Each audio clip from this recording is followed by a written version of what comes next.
I mean, you got two really good teams in the RMAC and the conference challenge that we're in. Colorado Mesa's, you're typically NCAA tournament team were last year. Very well coached. So we knew it was going to be a tough grind. To have to, especially with all the travel that we've been on, to have to go up there and play 2 games and then play somebody like South Dakota on their home court. Was going to be tough. And I was just so proud of the girls. They toughed it out. They fought through a lot of adversity, and it showed me a lot about their character and who they are to go in there and win those 2 games. You kind of talked about adversity. Your team, I think, is technically 4-0. I mean, you had those 2 tough matchups early on in the season. What have you learned from your team other than being confident in the face of adversity this early in the season?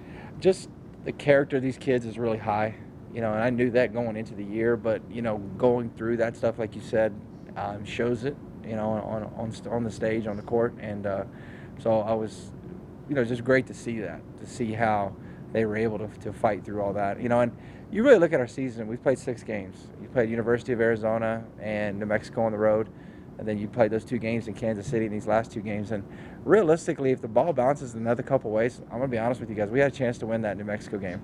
We did. And so you're literally sitting here, maybe your only losses against a top 15 University of Arizona team right now, and so I'm very pleased with, our girls. They, when we make adjustments in the game, they pay attention, they're focused, they're locked in, they understand what we have to do, and they do it. And so this team is special in that way. I know I'm kind of keep going at this angle, but it's got to be hard, maybe even as a coach too. I mean, especially the players, to maybe, do you get kind of a big head like this early in the season? Like, it looked pretty good. Yeah, it's definitely one of those things that you have to watch for sure. You're exactly right. I mean, our girls, but I think the thing that we stress a lot is just being humble. Being humble, because you want to, sometimes you, like you said, you can buy into the accolades of what's going on, but at the end of the day, humbleness is what's going to win out, and that's what we sell to our girls every day. Trying to stay humble, be humble, because we're only here because of the gifts that we've been given.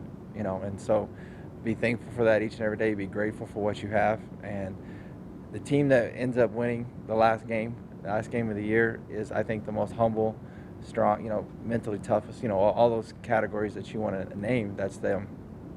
I think maybe we can correlate. She's kind of, how much have you seen her grow from last year to this year? Towards the end of the year, I think everybody saw last year her confidence grow a ton. I think everybody saw that, and now you look at where she's at, she's just picked up where she left off. I mean, I still think it's one of the bigger crimes that she wasn't a preseason player of the year. I mean, I was kind of shocked to see that, to be honest with you guys, but I guess the postseason one is what really matters, and I think she's well on her way to getting a lot of accolades. But the thing about her, you look at the games this weekend, and she played well, like you said, but she was more frustrated herself because she missed some free throws, made a couple bad passes, and that's going to happen for as aggressive as she is. I said, Carly, you're okay. You're going to be fine.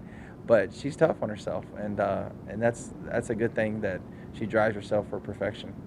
You do have a lot of experience. We spoke a couple weeks ago about a lot of these local new girls that you Yeah. have this year, and now you're 6 games in, 2 exhibition games.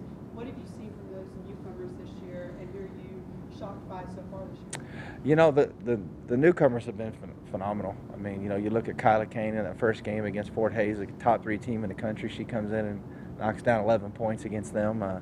Holly Stoller has literally been consistent in every game. 2 young freshmen that we've had. The other girls, they haven't, Bree Brad and Zoe and Maddie Boyd haven't gotten their opportunities yet. But it'll come. I mean, those girls, I mean, you never know when your time's going to come. But they all 3 have worked tremendously hard and are working hard every day. And again, these kids' character shows every day. But the 3 transfers that we got to, the Kamira Decker, Nylam, and Braylon Dollar coming back have been huge for us. Solidified our post position. Nylam played a tremendous game against South Dakota School of Mines. I think she had 19 in that game. And so we've done it for the most part, done a very good job defensively. Right now, I mean, we're probably giving up too many points and would like to get that a little lower.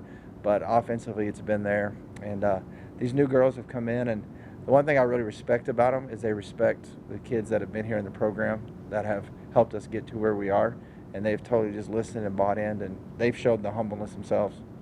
After so much long road trips. You probably get that home game this Friday night against Swansea. Just kind of what do you think about that? Just glad to be home. Glad to be home. Swansea, they played a couple tough games this past weekend. They had that conference challenge crossover as well too. They played, I believe, Washburn and Pitt State, who are typically very good MIAA team. So I think they lost those 2 games, but anybody can go up there and lose those 2 games. And so they're going to be tough. They're different styles, new coach, so a different style of play that they've played in the past. So I haven't watched a lot of film on it yet, but I know we'll be prepared for Friday.